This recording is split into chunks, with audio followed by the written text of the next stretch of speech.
Today, we're going to talk about cheap coffee grinders. Something like this guy. This is a Cuisinart Burr grinder.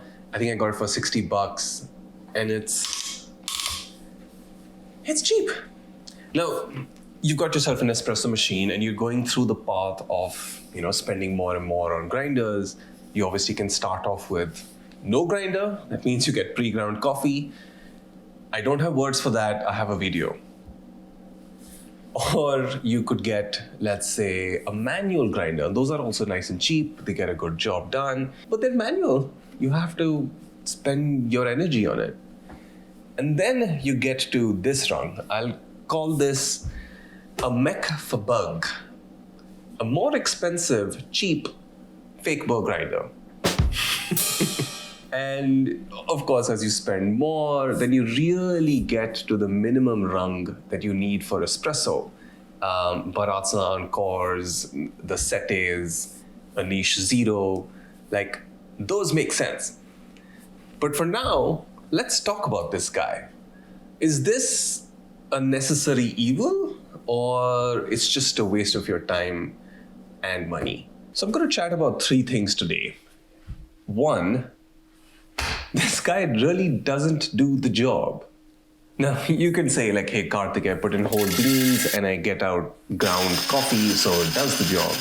But like, the reality is I've always had this at the finest setting, no matter what coffee I tried.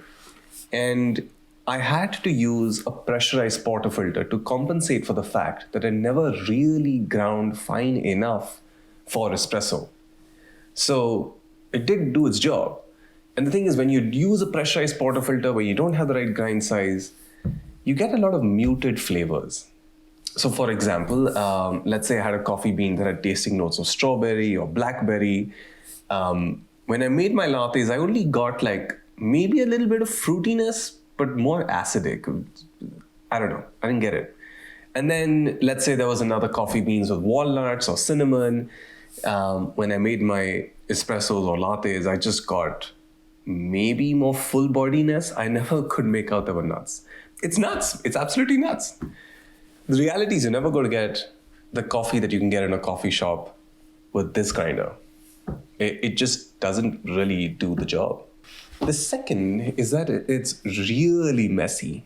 So the thing is, somehow this thing, and I'm sure the similar grinders like this, generate a lot of static. So you put your coffee grinds and it's all over, it's everywhere. You have to remove this chute and did you see this? It's everywhere. And it's going to be right there in the exit chute. I've always had to like clean up after every batch of coffee.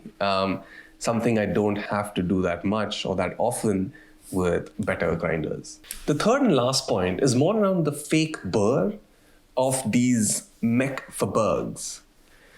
Now, it's not like these companies are lying. These are Burr grinders, right? So in the box, it's a Burr grinder. It is a Burr grinder. It's got a bunch of burrs in there. But there's a problem with that. One, the way it's manufactured, it's not extremely sharp. So it's not a really good cutting surface that gives a consistent grind. And the second is that it's got a little, I'll call them hands, along with the burr. You won't see this in a regular Burr grinder. And that hand is doing most of the cutting. It's like as good as a blade grinder then. So while yes, it's able to contain some of and get some of the benefits of a Burr grinder, the reality is you got an inconsistent grind coming out. When you're inconsistent grinds, you have a whole lot of problems. So what are your alternatives to a mech for bug? If you're saying this is it's just not worth it. The thing is, you could do pre-ground coffee. I get that. That's an option on the table. But if you haven't seen my video, no. It's just no. I'm not going to be friends with you. Just no. Or you could go down the manual grinder route. Something like this guy. I use this with my AeroPress. In fact, it fits within the AeroPress. It's my perfect travel kit. And it gets the job done. It does a better job than these mech for bugs. The only thing is, you do have to grind coffee for 10 minutes. So kind of therapeutic. Now, if this doesn't work, and you might seriously be considering a mech for Burr, I would highly recommend just saving up.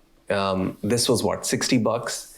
The minimum that you might need is something like $150, almost $200. So I get it's almost 2 to 3 times the price, but it's going to be really worth it. You're going to really find that it unlocks a next level of flavor.